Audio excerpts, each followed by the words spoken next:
Continuar adorando nosso Deus.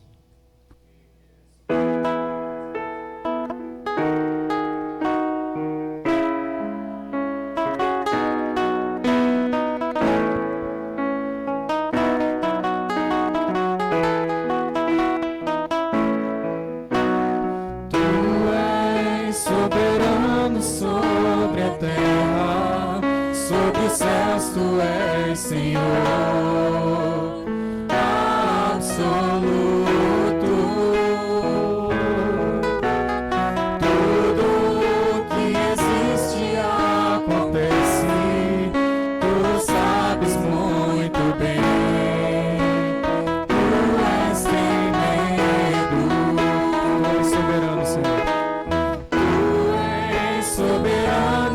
Sobre a terra, sobre os céus, tu és Senhor absoluto. Tudo que existe acontece, tu sabes muito bem. Tu és tremendo, e apesar desta glória que tens, tu te importas comigo também. Esse amor tão grande leva-me a amar-me a ti. Tu és tremendo.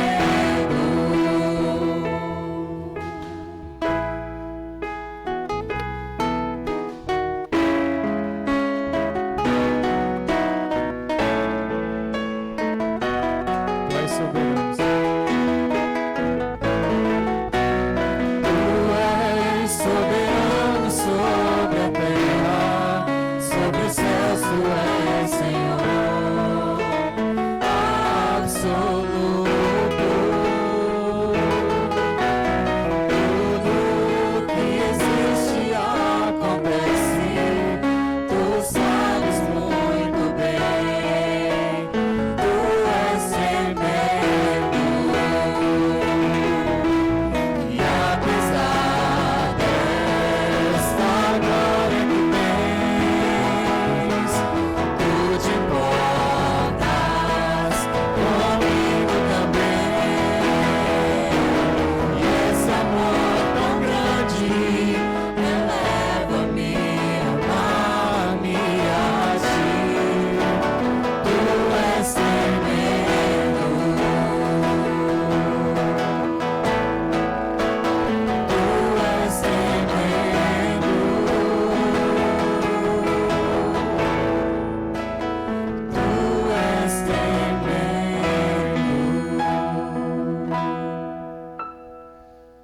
Amém. Agora vamos ter o momento do Evangelho.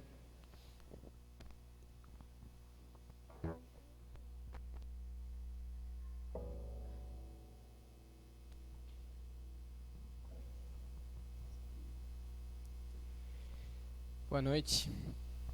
Nós vamos agora compartilhar o Evangelho do nosso Senhor Jesus Cristo. É desejo nosso, como igreja, que nós estejamos sempre refletindo nas verdades do Senhor. E há esta verdade fundamental, essencial, que é de fato o alicerce e o objetivo, o foco das nossas vidas. O Evangelho do Senhor Jesus Cristo. Inicia na criação do mundo, quando Deus criou todas as coisas que existem. A Bíblia diz que pela palavra do seu poder, todas as coisas vieram à existência. Ou como o apóstolo João escreve, por ele todas as coisas foram feitas, e sem ele nada do que foi feito teria sido feito. O Senhor então, como Criador, é também o sustentador da existência. É o único que dá sentido a tudo que existe, e somente por causa dele, tudo subsiste. Este Deus Criador e sustentador estabeleceu que o homem viveria para adorá-lo, e que este seria o prazer do homem, desfrutá-lo eternamente. E deu, portanto, este propósito ao ser humano: viver para adorar ao Senhor. A adoração ao Senhor traria completude à vida do ser humano, traria vida à vida. Mas o ser humano pecou, e o pecado afastou o homem de Deus. Quando Adão e Eva pecaram no jardim, Deus os expulsou do jardim, e decretou ali que o salário do pecado, sendo a morte, os seres humanos estariam então sujeitos a uma vida distante da fonte de vida, distante do próprio Deus. Pois Deus, sendo santo, não pode se misturar com o pecado. Deus, por definição, é o contrário de pecado. Deus, na sua santidade, deveria não só se afastar do pecado, mas também executar a sua justiça e destruir o pecado. Porque na presença de Deus o pecado não subsiste. É, portanto, natural que o Deus justo puna todo o pecado. Veja então o problema em que os seres humanos, debaixo do pecado, o pecado traz toda a maldade, o sofrimento e toda a aflição que existe no mundo, e também sujeitos à ira de Deus, à ira justa, do peso que cairia sobre os nossos pecados. Como escreve Paulo, que é riquíssimo em misericórdia, por causa do seu muito amor com que nos amou. Este Deus desenvolveu um plano, de modo que ele permaneceria sendo justo e justificador de todo aquele que crê. Este plano se concretizou no Verbo encarnado, o Senhor Jesus Cristo, que habitou entre nós, viveu uma vida perfeita e santa, à semelhança da justiça de Deus, atendendo aos requisitos da justiça de Deus.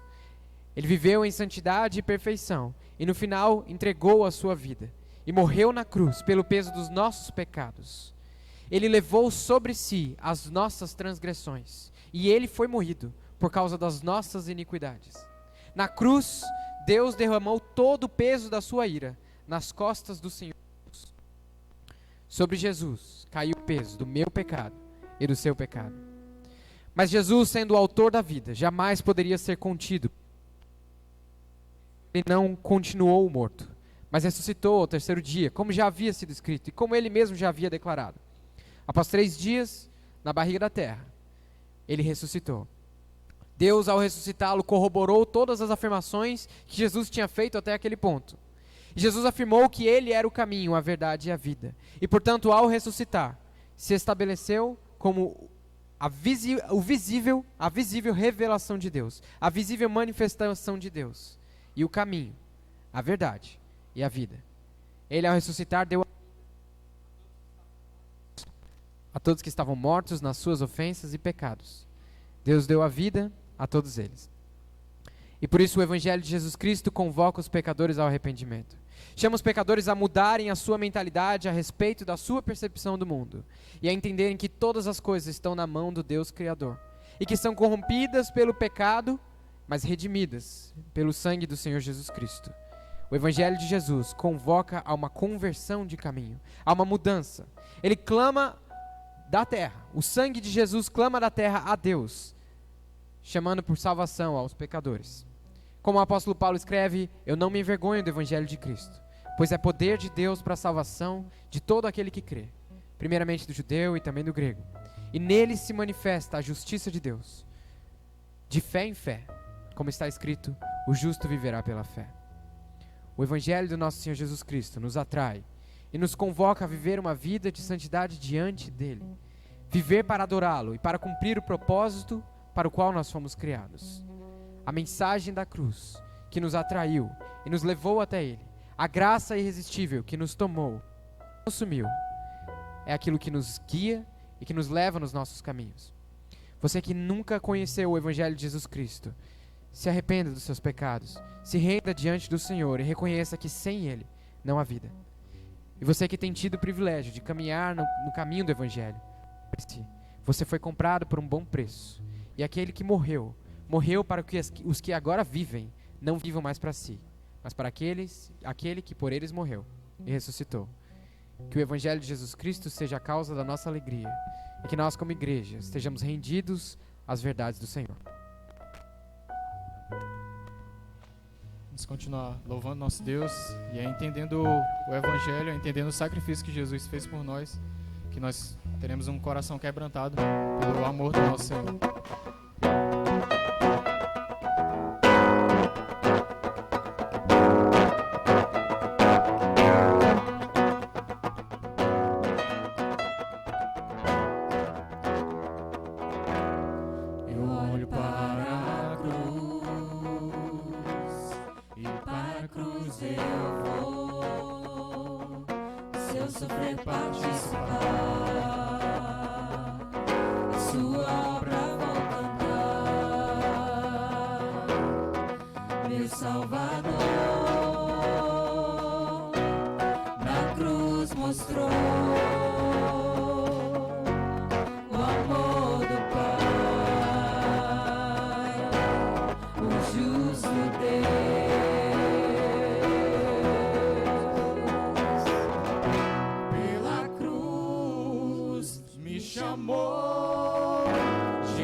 Me atraiu e eu, sem palavras, me aproximo, quebrantado por seu amor.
Impressionante é o seu amor,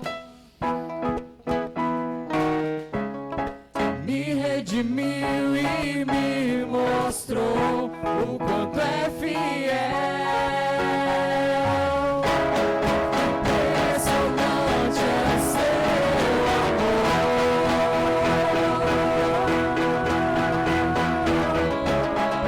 me redimiu e me mostrou o quanto é fiel. Pela cruz me chamou, gentilmente me atraiu e eu, sem palavras, me aproximo, quebrantado por seu amor. A cruz me chamou, gentilmente me atraiu e eu, sem palavras, me aproximo, quebrantado por seu amor.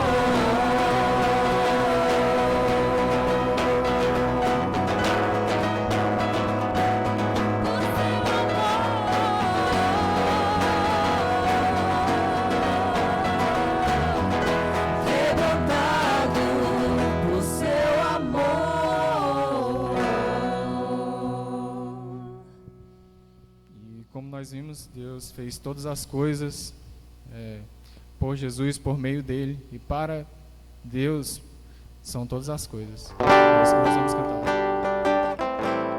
Para a sua glória.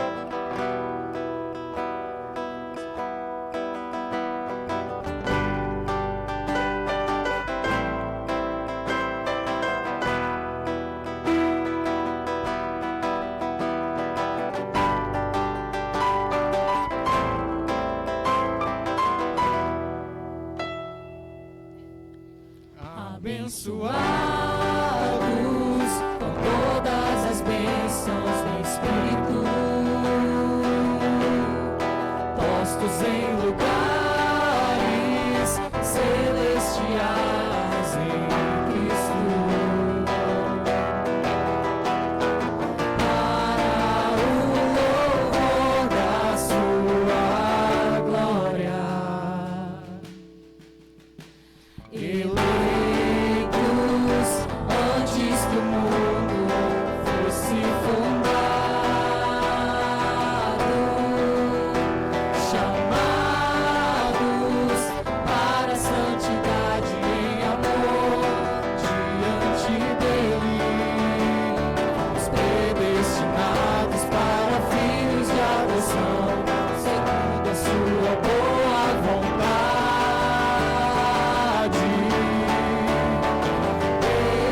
Deus, o Pai da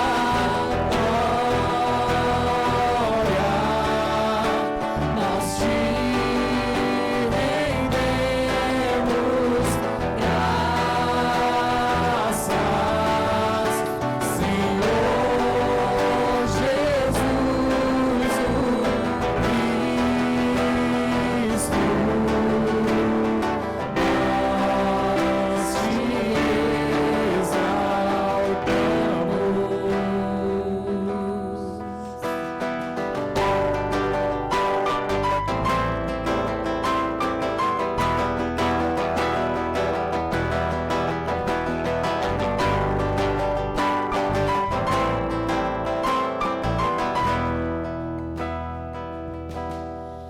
agraciados segundo as riquezas de sua graça, pelo perfeito sacrifício, redimidos e remidos no Senhor,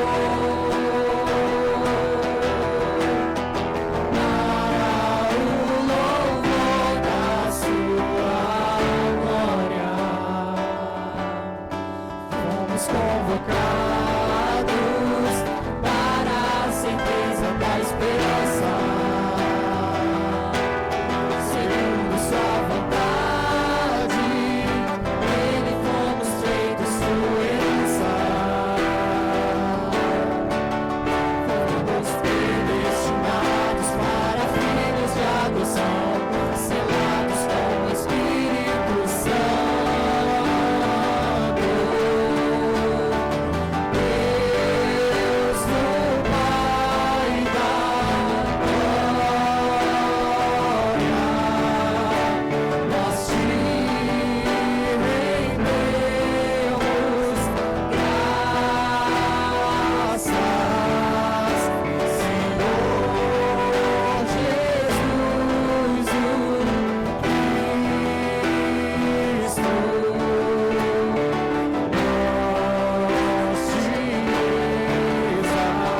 Nosso Pai, santo e glorioso, nós queremos te agradecer por esse privilégio, Senhor, de poder adorar o teu santo nome. E, Pai, pedimos que o Senhor esteja abençoando a mensagem de hoje, que a cada dia, Pai, o Senhor nos ajude a vivenciar a tua palavra em nossas vidas, Senhor. Em nome de Jesus que nós oramos. Amém.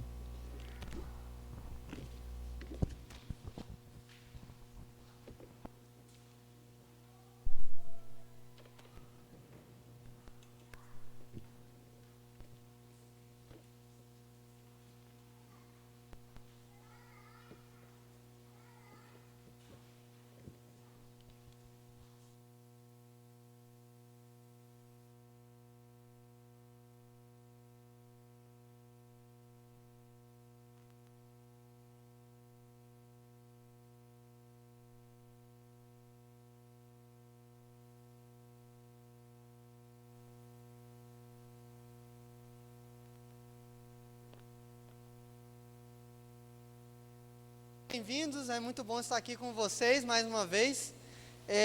Como eu brinquei na pregação, mas brincando eu falo sério, hoje eu estou aqui novamente para pregar Efésios capítulo 5, eu vou pegar dos versículos 5 ao 7, aí adivinha o que vai dizer?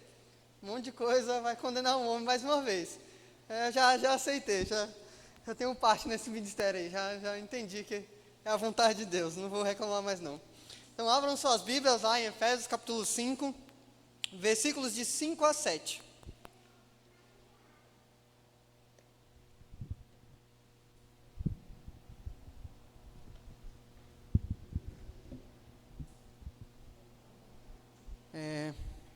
Hoje nós vamos continuar estudando, e esse trecho aqui é bem coladinho com o trecho que o pastor pregou na semana passada. Mas antes da gente começar a leitura em si, eu vou fazer uma pequena revisão só para a gente se situar. Apesar que, sinceramente, as bases do que a gente está estudando já foram cantadas e proclamadas. Uma pelo Evangelho de Jesus Cristo, e as músicas que nós cantamos, e em especial também Efésios 1, já bem resume muita coisa do que eu queria falar. Mas não é penoso me falar de novo, eu vou falar de novo, tá bom? Nós estamos nos trechos finais de Efésios, na última parte. Como nós temos falado desde o início da epístola, nós chegamos na parte prática. Nós temos contemplado a realidade da graça salvadora de Deus, que habilitou os salvos para viverem as boas obras. Da mesma maneira que Deus se moveu em nossa direção, por graça, em amor, trazendo a sua misericórdia, nós devemos ser os seus imitadores e ter ações que revelam também a graça salvadora em nossas vidas. Como novas criaturas, nós temos uma vocação, que é a de ser igreja de Jesus. E a partir disso, nós temos aprendido semana após semana como viver de modo coerente com essa vocação. O nosso foco não é simplesmente mudança de atitudes ou de comportamentos, mas sim uma renovação de entendimento que resultará em obras que são coerentes com essa nova posição que nós temos em Cristo Jesus. Nós temos aprendido bastante a respeito de como servir uns aos outros em adoração ao Senhor. Falamos a respeito dos dons e os ofícios que Deus ministra sobre nós, para que nós possamos ajudar e servir uns aos outros, para que a igreja cresça em maturidade e em amor. Também falamos a respeito dos nossos relacionamentos, como nós somos exortados a abandonar a mentira e falar a verdade, pois somos membros uns dos outros. Também somos exortados para que possamos deixar de furtar e começar a trabalhar para compartilhar com aquilo que nós temos ganho a partir da força que Deus tem nos dado. E com as nossas palavras nós temos aprendido que nós devemos transmitir graças àqueles que ouvem. E por mais que nós estemos em algum conflito ou alguma dificuldade dentro da igreja, nós podemos ter a paz de saber que todos nós servimos o mesmo Deus, temos a mesma esperança, temos uma só fé, um só batismo, um só Deus e Pai, um só Espírito. Então, elementos de unidade que nos unem debaixo da autoridade do Senhor Jesus Cristo não sobram para que possa resolver qualquer conflito que haja entre os salvos. E, como temos falado, isso tudo é andar em amor, é ser imitador de Deus, como nós já temos aprendido no capítulo 5. Nessa semana que passou, nós estudamos com o pastor Adolfo o que não é andar em amor.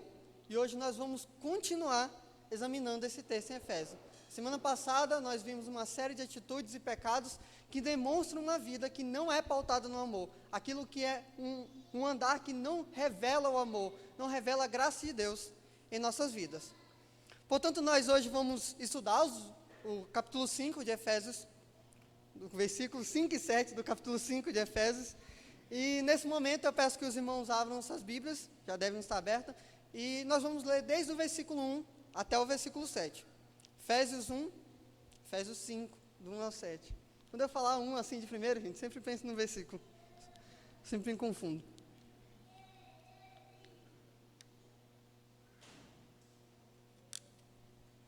Lembro de uma ocasião que o pastor Alexandre me chamou para pregar lá na igreja dele, o Jonas foi até comigo.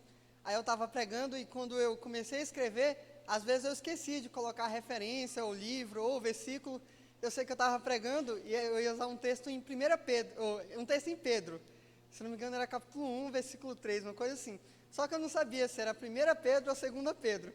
Aí eu fui no chute e eu errei. Está vendo como o Senhor disciplina os seus? Então vamos lá, vamos começar a ler. Versículo 1. Sede, pois, imitadores de Deus, como filhos amados, e andai em amor, como também Cristo vos amou, e se entregou a si mesmo por nós, como oferta e sacrifício a Deus, em cheiro suave. Mas a prostituição e toda impureza ou avareza, nem ainda se nomeie entre vós, como convém aos santos, nem torpezas, nem pavorices, nem chocarrices, como não convém aos santos, mas antes ações de graça. Porque bem sabeis isso, nenhum fornicador, ou impuro, ou avarento, o qual é idólatra, tem herança no reino de Deus e de Cristo. Ninguém vos engane com palavras vãs, porque por estas coisas vem a ira de Deus sobre os filhos da desobediência. Portanto, não sejais seus companheiros. Vamos orar. Senhor Deus, nós te agradecemos pelo privilégio de ser a tua igreja, Senhor. Nós te agradecemos porque pelo teu Espírito nós temos aprendido, através da tua palavra, a andar de modo coerente com a nossa vocação, Senhor. Nós te pedimos, Deus, que o Senhor nos auxilie, que o Senhor nos lembre que esse momento é um momento de adoração ao Senhor. Que o teu Espírito transforme os nossos corações e as nossas mentes e que nós não sejamos indiferentes diante da tua palavra, Senhor. Nós te agradecemos pelo privilégio de ser teus filhos e fazer parte do teu povo. E nós oramos no nome de Jesus. Amém. Como eu falei, na semana passada, o pastor Adolfo explanou a respeito daqueles pecados que demonstram uma conduta de uma vida que é contrária a Deus. O pastor nos deixou bem claro que é impossível que o amor se desenvolva onde há imoralidade sexual, impurezas ou avareza, pois essas coisas não convêm aos santos. Bem resumidamente, vamos lembrar da lista que foi exposta pelo pastor Adolfo, pois ela vai se relacionar com aquilo que nós vamos aprender hoje, e eu também vou usar a boa parte dela como base para o que nós vamos estudar. Então, vocês que têm as suas anotações, eu tentei resumir o resumo do resumo. Então, se tiver um pouco diferente, está tudo bem, tá? Aí ele falou um pouco a respeito de fornicação, e de modo geral, nós vimos que fornicação é imoralidade e perversão sexual. Falou também a respeito de impureza, quando nós, ao longo do seu desenvolvimento, nós entendemos que qualquer forma de não ter domínio próprio, é fazer aquilo que lhe apraz, é fazer aquilo que é ser unicamente guiado pelos seus desejos pecaminosos. Quando nós falamos a respeito de avareza, nós falamos que é a paixão desenfreada pelo dinheiro, ou a ganância desenfreada. Quando nós falamos a respeito de torpezas, nós falamos que é uma conduta imoral, que pode ser revelada através de conversas sujas, e que essas conversas não devem estar no meio dos santos. Nós falamos também a respeito de tolices, que são conversas vazias, que não trazem edificação para aqueles que ouvem. E também falamos um pouco a respeito de zombarias, que são conversas que às vezes têm um teor humorístico, mas que geralmente são de cunho ofensivo, que pode ofender algum grupo ou um defeito de uma pessoa específica, que, como não posso deixar de falar, também não convém aos santos. E o que há de comum em tudo isso? É que todas essas atitudes e pensamentos desconsideram a Deus, sendo um ato contrário à sua santidade. Essas condutas, elas são naturais ao antigo homem. Por isso que o apóstolo Paulo nos exorta no final do capítulo 3, que essas coisas não convêm aos santos. Em outras palavras, nós precisamos entender que essas condutas não são apropriadas para aqueles que estão vivendo a santificação e buscando andar em amor no modelo do nosso Senhor Jesus Cristo. Aqueles que foram salvos pela graça, ao invés de viver com gracejos imorais e conversas vazias, devem buscar demonstrar a sua fé através de ações que evidenciam a graça de Deus derramada em suas vidas, como nós vemos exatamente no final do versículo 4, onde o apóstolo Paulo fala que essa nem torpeza, nem tolice, nem zombaria convém aos santos, mas antes ação de graça. Portanto, hoje nós vamos continuar analisando os versículos 5 a 7, onde o apóstolo Paulo vai continuar a nos alertar para que nós sejamos conscientes, para que nós possamos nos abster da imoralidade, da impureza e da avareza. O chamado do apóstolo Paulo é para que possamos saber viver como santos, andando em amor. E quando nós estivermos nos relacionando com aqueles que ainda não foram salvos, com aqueles que não foram alcançados pela graça, nós tenhamos sempre em mente que nós não podemos e nem devemos viver a sua semelhança e tendo parte nas suas obras infrutíferas. Vamos ler o versículo 5, onde o apóstolo Paulo nos coloca: porque bem sabeis isso, que nenhum fornicador, ou impuro, ou avarento, o qual é idólatra, tem herança no reino de Cristo e de Deus. No versículo 5, nós começamos como uma admoestação do apóstolo Paulo. E ele não está mais admoestando a respeito dos pecados em si, mas dos homens que têm esses pecados como estilo de vida, vivendo em completa rebeldia a Deus. Porque lá no versículo 3, quando nós estudamos, ele falava a fornicação, a impureza, a avareza. E quando ele chega no versículo 5, ele já está falando a respeito daqueles que vivem debaixo desse pecado. Então não é mais a fornicação, é o fornicador, o impuro, o avarento. Vale ressaltar que a realidade descrita pelo apóstolo Paulo, que nós vamos ver nos versículos a seguir, não é a respeito daqueles que foram regenerados e com o auxílio do Espírito Santo ainda travam batalhas contra o pecado, vivendo a santificação. Mas o que o apóstolo Paulo nos coloca é a respeito daqueles que ainda não são salvos, que são experimentados no pecado, aqueles que têm os seus sentidos aguçados pelos seus desejos e vivem de acordo com a sua natureza pecaminosos, homens que não foram alcançados pela graça e que são destinados ao juízo. É claro que, só uma ressalta, que enquanto nós vamos aprendendo a respeito dessas características ou pecados desses homens, podemos encontrar traços que ainda são presentes em maior ou menor grau em nossas vidas. Contudo, de maneira diferente daqueles que não são salvos, nós estamos vivendo um processo de santificação e lutando contra o pecado, ao invés de nos entregarmos a esse estilo de vida.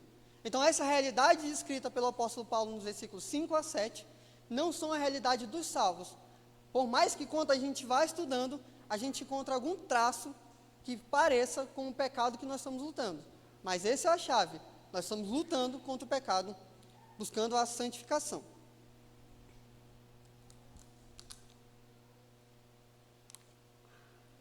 Agora que era para eu ler versículo 5. Mas tudo bem. Como eu já havia falado, o foco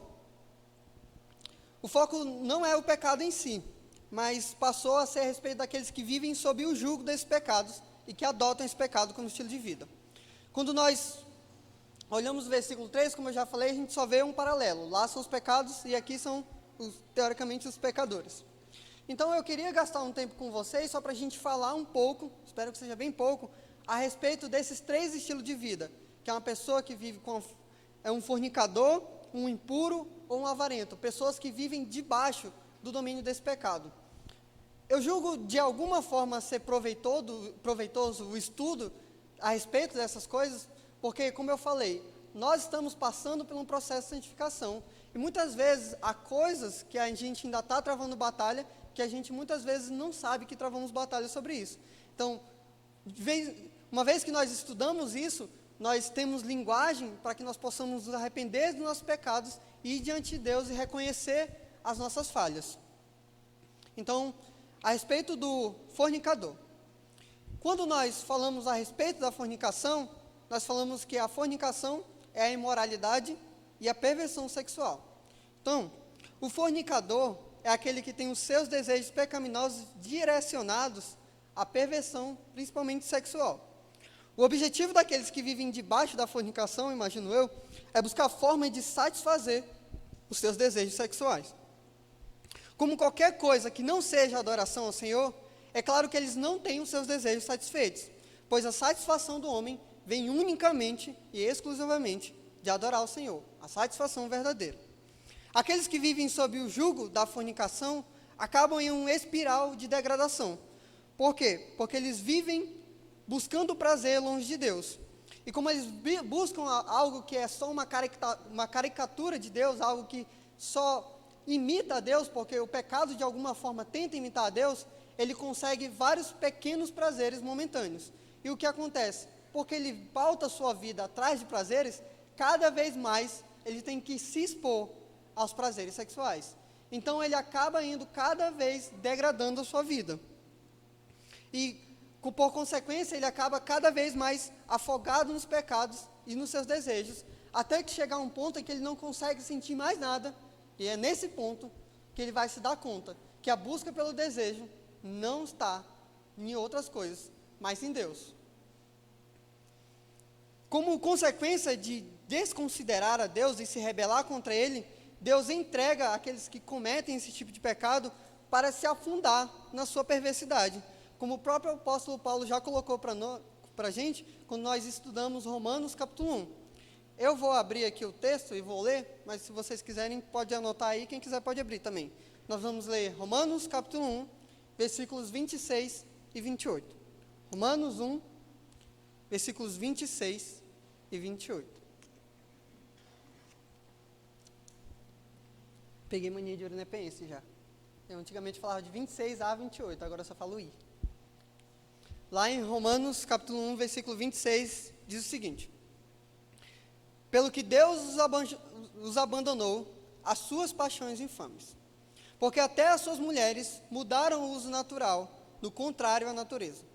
E semelhantemente também os varões, deixando o uso natural da mulher, se inflamaram em sua sensualidade uns para com os outros, varão com varão, cometendo torpeza e recebendo em si mesmos a recompensa que convinha do seu erro.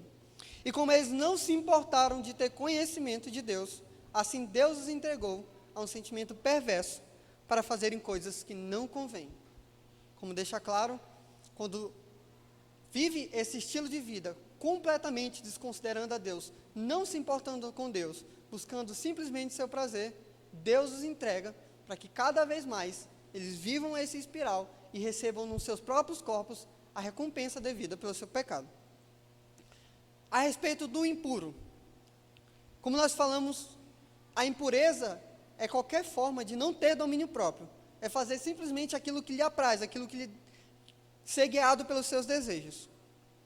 O impuro é aquele que tem como seu objetivo ser guiado pelos seus desejos controlados, e geralmente esses desejos são revelados no seu cotidiano. Como nós aprendemos, a impureza pode sim englobar coisas sexuais, contudo, ela é mais abrangente. O impuro é aquele que busca a satisfação nas coisas terrenas ao invés de Deus. Isso ocorre porque, extraviado do seu propósito, que é adorar a Deus, ele busca alguma coisa que lhe traga propósito. Muitas vezes pode ser através dos desejos desenfreados por jogos, por futebol, por bebida, por programas de TV, por política, redes sociais e o que mais que seja. A pessoa que vive nesse estado de impureza, ela busca alguma coisa desenfreadamente para que traga propósito para a vida dela, porque ela está extraviada, ela está distante de Deus. Como falei, de maneira bem análoga ou semelhante ao fornicador, o impuro nunca encontrará satisfação e nunca terá os seus desejos atendidos, uma vez que ele busca sentido da sua existência onde não há, adorando e servindo as coisas criadas ao invés do Criador.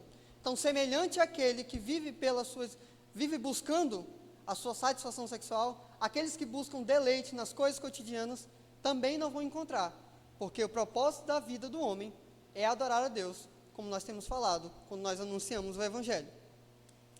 E por fim, o apóstolo Paulo também nos coloca o avarento. Como nós falamos, a avareza é a paixão descontrolada pelo dinheiro. Por conseguinte, o avarento é aquele que vive em prol do dinheiro, isto é, busca satisfação na busca desenfreada pelo dinheiro. Então, ele tem o seu desejo movido, direcionado para conseguir dinheiro, pelo dinheiro. O avarento, ele avalia tudo na perspectiva do dinheiro, ao invés de Deus. O avarento, ele pode ser tanto pobre como rico. Muitas vezes a gente acha que só é avarento quem tem dinheiro, mas quem não tem dinheiro também pode ser avarento. Não tem bom não, nesse sentido. E o que caracteriza um avarento é o amor pelo dinheiro, ao invés do amor a Deus. Uma vez que o avarento tem a sua satisfação no dinheiro, dificilmente ele vai compartilhar aquilo que ele tem com outras pessoas, pois ele é tão apegado ao seu dinheiro, a ponto que ele fica insensível ou ignorante às necessidades daqueles que estão à sua volta. O avarento é aqui também descrito como idólatra, pois a idolatria é quando eu direciono os meus desejos para algo ao invés de Deus. Repetindo, o avarento, ele também é descrito nesse texto como idólatra, pois a idolatria é quando eu direciono os meus desejos para algo ao invés de Deus. Quando eu escolho ser movido por algo ao invés de Deus. Como eu falei, o avarento tem o dinheiro como seu Deus, achando que esse dinheiro lhe trará segurança nos muros altos, ou lhe trará conforto, simplesmente achando que pode comprar tudo, ou lhe garantirá saúde, só porque pode se alimentar bem e ter um plano de saúde. Mas isso tudo, no fim, é vaidade, porque nenhum ser humano sequer pode comprar saúde, dinheiro, pode comprar segurança, pode comprar paz, pode comprar alegria. Ele pode simular isso, mas no fim, semelhantemente ao fornicador, semelhantemente ao impuro, ele vai chegar ao ponto em que ele vai entender, se Deus quiser, que ele não pode viver em prol do dinheiro, que o ser humano foi criado para adorar a Deus. Agora eu queria fazer um parênteses aqui, para fazer um comentário bem interessante, na minha opinião, a respeito do texto. Como eu falei, o foco de hoje não é falar a respeito dos salvos que são fornicador, ou impuro, ou avarento, porque isso é impossível. Um salvo não é fornicador, um salvo é um pecador regenerado pelo Espírito Santo, que está lutando, que está num processo de santificação. Então, todos aqueles que foram regenerados pelo Espírito Santo, podem ter a segurança que o Espírito Santo está trabalhando na sua vida e o ajudando a sobrepujar os pecados que ainda resistem. Mas o foco que eu queria falar um pouco aqui é que é plenamente possível que nós ainda travamos batalhas contra os pecados, mas eita, que eu me enrolei todo. Como eu falei, é plenamente possível que vários de nós aqui ainda travamos batalha contra aquilo que a nossa carne deseja. E por isso que, de alguma forma, em maior ou menor grau, nós podemos nos identificar com aquilo que foi dito. E o que tange a avareza, que ele fala que é idólatra, é porque o fato é que o avarento deseja mais o dinheiro do que a Deus. Mas quando nós formos olhando as outras coisas, o impuro também deseja mais a sua satisfação sexual do que a Deus.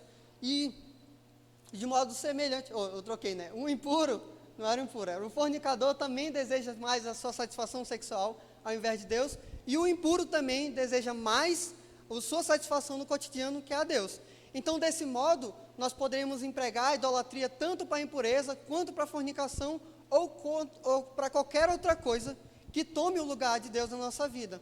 Então, não é isso que o texto está colocando, mas o que a gente precisa entender é que idolatria não é quando a gente pega e adora uma imagem de uma santa, ou quando a gente faz uma reza e tudo mais. Idolatria é quando nós colocamos algo na nossa vida no lugar de Deus. Então, se eu quero muito, se uma pessoa vem comigo, e ela está estressada, e ela começa a gritar comigo, e eu volto e grito com ela, nesse momento eu fiz a minha indignação o meu Deus, porque eu não gritei simplesmente por gritar, eu gritei em desobediência a Deus, porque Deus deixa bem claro que nós temos que usar palavras que tragam graça. Então, desse modo, tudo aquilo que nós fazemos ao invés de Deus é idolatria, porque o conceito de idolatria, ele traz muito para o Novo Testamento nesse sentido dos desejos. Então, quando nós somos guiados pelos nossos desejos, ao invés de Deus, nós estamos colocando nossos desejos acima de Deus. E isso é idolatria. Eu queria só fazer esse comentário e eu espero que numa outra hora a gente possa abordar um pouco mais a respeito de idolatria, porque quando nós estudamos a respeito de idolatria, nós entendemos o tamanho, nós podemos entender um pouco mais o tamanho da graça de Deus e o tamanho da misericórdia que Ele tem sobre nós todos os dias, porque em muitas áreas nós ainda não aprendemos a adorar a Deus, mas graças ao Espírito Santo, que tem nos regenerado, e graças a Ele também tem nos ajudado nas nossas batalhas. Então, dessa forma, voltando para o texto, o apóstolo ele nos exorta que nós devemos estar bem cientes que os fornicadores, impuros e avarentos não têm herança no reino de Deus. Isso lá no versículo 5 ainda, que nem os idólatras, estou trocando as palavras, que nem o fornicador, nem o impuro ou avarento tem herança no reino de Deus e de Cristo.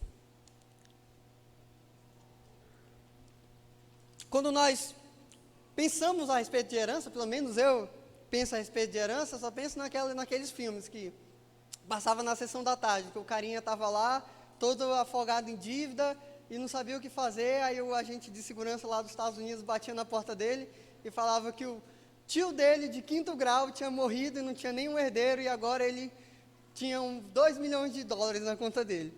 Mas, enfim, a questão é que a herança, ela é a transmissão de bens ou direitos por sucessão.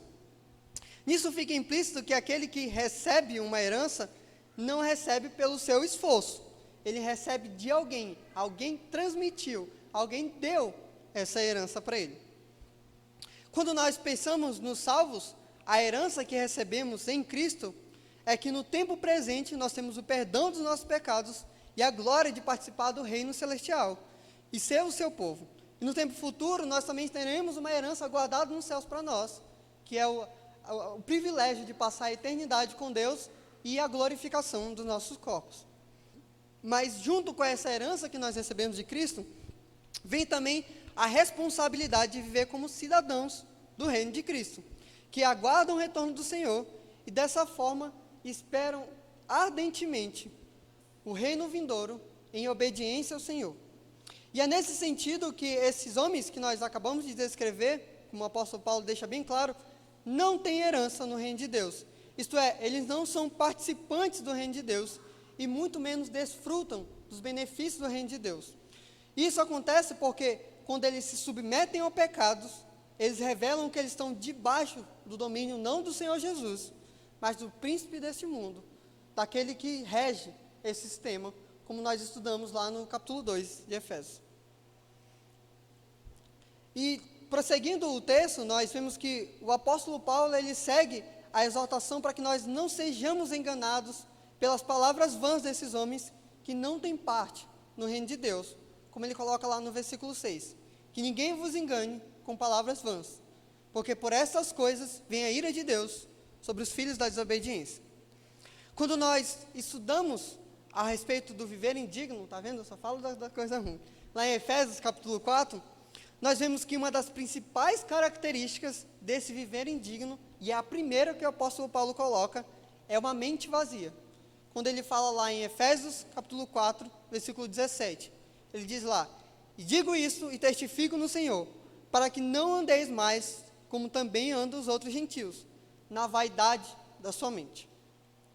Na ocasião, quando nós estudamos esse texto, nós vimos que vaidade da mente significa uma mente completamente vazia ou vã, e que tem a sua forma de enxergar o mundo completamente manchada pelo pecado, porque a pessoa que tem uma mente vazia está completamente separada de Deus. Eu acho que isso serve muito bem para que a gente possa entender também o que são essas palavras vãs, essas palavras vazias. Porque essas palavras são palavras ou ideias que são frutos de uma mente vazia, são frutos de uma mente completamente corrompida pelo pecado. Sendo assim, eu poderia falar que essas palavras são vazias das verdades de Deus. Por isso que são palavras vãs, que não trazem a verdade de Deus.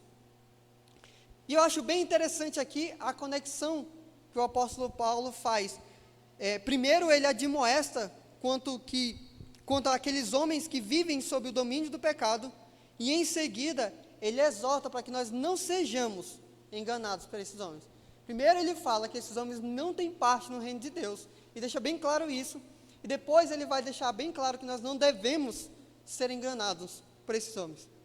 E nós nos devemos, porque é bem claro que todos aqueles que vivem debaixo do domínio da escravidão do pecado, se acham livres, se acham que estão curtindo a vida. E desse modo eles vão querer nos convencer que viver se resume a satisfazer os seus desejos. E de alguma forma eles começam a tentar normatizar esse estilo de vida. Então a gente tem que ficar bem vigilante e bem atento, porque esses homens que têm a satisfação unicamente nos seus desejos, eles nunca vão falar que estão debaixo da ira de Deus. Eles nunca vão falar que estão contrários a Deus, porque eles nem sabem quem Deus é. E dessa forma eles vão querer empurrar a visão deles da vida em cima da gente. Eles vão querer nos enganar. Eu acho que algo bem interessante que o apóstolo Paulo fala a respeito disso também, lá no capítulo 1 de Romanos, que é naquele mesmo trecho que ele está falando a respeito dos fornicadores, ele fala também, ele está falando ali a respeito de todos os homens que detêm a verdade de Deus em justiça, aqueles homens que tentam dobrar a verdade de Deus. E no final do capítulo 1, no versículo 32, ele fala algo bem interessante. Eu vou ler aqui para vocês, rapidinho. Romanos 1, 32. Ele está falando a respeito daqueles homens, os quais, conhecendo a justiça de Deus, que são dignos de morte, que tais coisas praticam. Não somente as fazem, mas também consentem com as que fazem. Então, desse modo, aqueles que vivem em rebeldia a Deus, não somente vão viver em rebeldia, vão concordar entre si, e por conseguinte, vão tentar normalizar as suas atitudes pecaminosas. E disso nós podemos entender muita coisa que vem acontecendo hoje em dia. Quando nós olhamos para isso e entendemos que aqueles que vivem debaixo do pecado tentam impor a sua visão pecaminosa em cima da sociedade, a gente consegue entender porque muita coisa tem desandado. Se a gente for pensar a respeito daqueles que vivem debaixo da fornicação e tentam normatizar a fornicação, nós podemos entender muita coisa que está acontecendo. Nós conseguimos entender porque os casamentos estão se diluindo tão rápido, porque muitos deles são pautados em prazer e satisfação. Então, se não está dando mais satisfação, então é melhor cada um para o seu lado. Ou a gente entende a banalidade dos relacionamentos, porque relacionamentos não são compromissos, são a respeito de troca de satisfação, troca de prazer. Então, mais uma vez, se a pessoa não está respondendo a essa mutualidade, então não serve mais. O relacionamento ele é banalizado.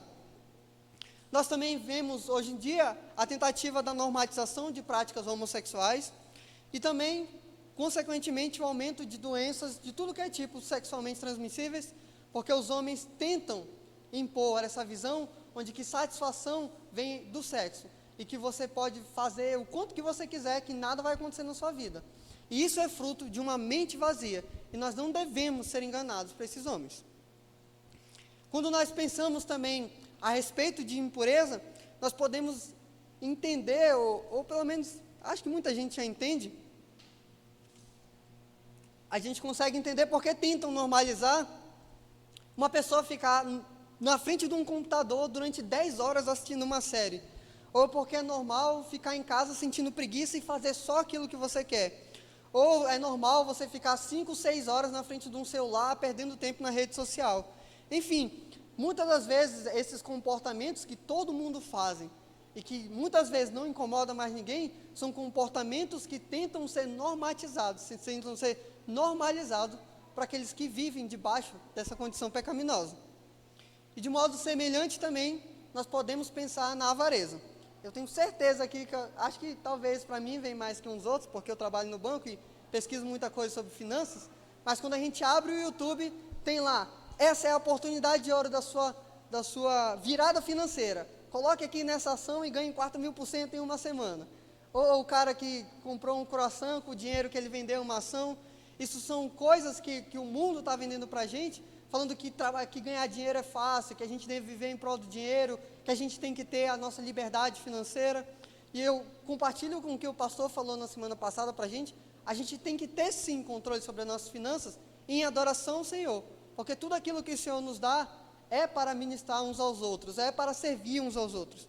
Mas o que a gente precisa entender é que a gente não pode colocar o dinheiro acima das nossas escolhas, nós podemos colocar o dinheiro acima de Deus. Quando nós vamos tomar uma decisão, ou nós vamos fazer qualquer coisa, o fator principal que nós devemos levar em consideração é Deus e o que Ele fala. Em secundário vem qualquer outra coisa. Por isso, nós precisamos tomar muito cuidado e avaliar também aquilo que nós recebemos, aqueles conteúdos que nos bombardeam o tempo todo, querendo normatizar essa ganância por ter muitas, que você só vai ser feliz se você morar na casa onde é que você quiser, no carro onde é que você quiser, e trabalhar só 1 hora por dia, e a sua vida vai ser completamente feliz, você não vai ter mais nada. Mas isso são mentiras, são palavras vãs, que tentam nos enganar. Então a gente precisa tomar cuidado, nós precisamos ser vigilantes, nós precisamos ser responsáveis e coerentes com a vocação que nós temos recebido do Senhor Jesus. Dessa forma, como eu tenho falado, nós não devemos ser enganados por esses homens. Tudo que nós ouvimos ou pensamos deve ser analisados se estão de acordo com a verdade descrita de Deus, com a verdade de Deus descrita nas Escrituras. Os homens querem forjar as suas verdades e tentam submeter a verdade de Deus debaixo de suas injustiças. Eles querem virar as costas para o Criador e decidir por si mesmo o que é bom ou mal. Mas isso é apenas um ato de rebeldia. E é por isso que a ira de Deus vem sobre eles. Porque eles vivem no curso desse mundo e tentam normalizar as atitudes desse mundo. Nós precisamos entender que, em coerência com a nossa vocação, se nós queremos andar em amor, nós somos responsáveis por ser vigilantes. Uma vez que os salvos devem viver como salvos, nós devemos viver de acordo com a nova posição que nós temos em Cristo, resistindo às mentiras do mundo com a verdade de Deus, não compactuando com essa vã maneira de viver daqueles que desconhecem a Deus. E isso é bem semelhante com o que o apóstolo Paulo vai nos colocar no versículo 7, que ele termina falando nesse trecho. Portanto, nós não devemos ser os seus companheiros. Ele diz lá, portanto, não sejais os seus companheiros. Eu tomei só um copo d'água. Tem meio uma caixa d'água aqui. Então, como o apóstolo Paulo fala, nós não devemos ser companheiros dessas pessoas. Isso não significa que nós não devemos falar com eles, ou que nós não devemos, eu me enrolei aqui. Isso não significa que nós não devemos falar com eles, ou viver no mesmo ambiente que eles, ou não passar por eles na rua, que isso seria praticamente impossível. A gente viria, teoricamente, da casa para a igreja. Mas o que o apóstolo Paulo está nos colocando é que nós não devemos compactuar com o estilo de vida deles. A nossa responsabilidade à frente desses homens, diante desses homens, é de anunciar o evangelho para eles. Então nós não devemos ser os seus companheiros, mas isso não significa que nós não devemos falar com ele. Quando nós estamos diante dessas pessoas que estão debaixo do jugo dos seus pecados, a nossa responsabilidade como filhos de Deus é anunciar o evangelho, é falar as boas novas de salvação, é deixar claro que a vida não se resume em viver em prol dos seus desejos, mas a vida foi feita para adorar a Deus. E eu também quero deixar bem claro que isso não tem nada a ver com tirar as pessoas tóxicas da sua vida. A exortação de apóstolo Paulo tem em vista a santidade de Deus e o fato que nós somos a igreja de Jesus e que nós somos novas criaturas. E é por isso que nós não devemos ser companheiros dos homens que vivem debaixo dessas obras perversas, porque somos participantes do reino de Deus, somos companheiros dos santos da luz, somos filhos de Deus, somos a igreja de Jesus, e por isso não deve haver nenhuma comunhão, no sentido de compactuação, com aqueles que vivem nesse estilo de vida. E com isso, irmãos, eu gostaria de concluir que a vocação que nós recebemos de Jesus deve impactar todas as áreas da nossa vida, inclusive com as pessoas que nós andamos e as ideias que nós ouvimos. Durante o ministério de Jesus, ele comeu e andou com vários publicanos e pecadores. Contudo, o mestre nunca compactuou com os seus pecados. Ele sempre os confrontava os seus pecados e os chamava para o arrependimento. Nós devemos, por santidade ao Senhor, examinar os nossos corações e ver se ainda temos comportamentos que não são dignos da vocação que nós recebemos e que trazem desonra ao nome de Deus. E buscar no Senhor Jesus a ajuda necessária do Espírito Santo para que nós possamos mudar as nossas mentes e as nossas atitudes. Nós não podemos ser participantes com aqueles que vivem em rebeldia a Deus, não porque somos melhores que eles, mas porque somos filhos de Deus e representamos a Deus na terra. Não devemos ser guiados pelas coisas do mundo, porque nós não pertencemos a esse mundo. Nós somos peregrinos e forasteiros. Para terminar, eu gostaria de ler com os irmãos Salmos capítulo 1. Gostaria que vocês abrissem as suas Bíblias, lá em Salmos capítulo 1.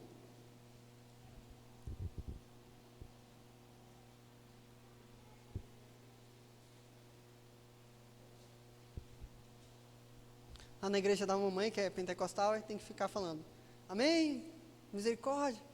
Aí eles ficam, e quando todo mundo fala amém, aí começa a ler. É muito engraçado. Vamos lá, Salmos 1. A gente vai ler, como é curtinho, eu vou ler o Salmo todos com vocês, que eu acho que ele adereça bem a questão que o apóstolo Paulo está querendo nos colocar aqui nesse trecho. Salmos 1, 1.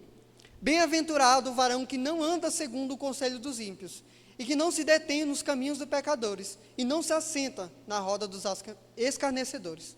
Antes tem o seu prazer na lei do Senhor, e nela medita de dia e de noite. Pois será como a árvore plantada junto aos ribeiros de água, a qual dá o seu fruto na estação própria, e cujas folhas não caem, e tudo quanto fizer prosperará. Não são assim os ímpios, mas são como um moinho que o vento espalha. Pelo que os ímpios não subsistirão nos juízos, e nem os pecadores nas congregações dos justos. Porque o Senhor conhece o caminho dos justos, mas o caminho do ímpio perecerá. Eu acho que, sabiamente, esse salmo quer falar muito a Deus aquilo que eu acredito que falar muito a nós, aquilo que o apóstolo Paulo queria comunicar para a gente. Nós não devemos andar e viver como aqueles que não conhecem o Senhor Jesus. E nós temos a responsabilidade de meditar na lei do Senhor de dia e de noite e de proclamar o Evangelho da boa nova de salvação. Nesse momento, nós vamos orar agradecendo a Deus pela sua palavra e que ela produza em nós frutos de mudança e de arrependimento, se for necessário. Senhor Deus, nós te agradecemos porque pela tua graça o Senhor nos salvou. Nós te agradecemos, Deus, porque de ti nós recebemos uma vocação, Senhor, que é de ser a sua igreja. Nós pedimos, Deus, que nós possamos ser responsáveis da maneira que nós vivemos, que nós possamos lembrar que em tudo que nós fizermos, por palavras ou por obras, nós devemos fazer em nome do Senhor Jesus, representando o Senhor Jesus na terra. Que nós possamos lembrar, Senhor, de proclamar o Evangelho de salvação a todos aqueles que ainda não ouviram, Senhor. Nós te pedimos, Deus, que revele aos nossos corações aquilo que nos oculto aos nossos olhos, Deus. Que nós possamos nos arrepender dos nossos pecados e mudar as nossas mentes, Senhor. Nós te agradecemos porque o Senhor nos salvou e nós te agradecemos porque o Senhor nos reuniu como a tua igreja. E por causa do teu Espírito, nós temos cada dia sido transformados mais à imagem do Senhor Jesus. Nós te agradecemos pelo teu amor. Nós oramos no nome de Jesus. Amém.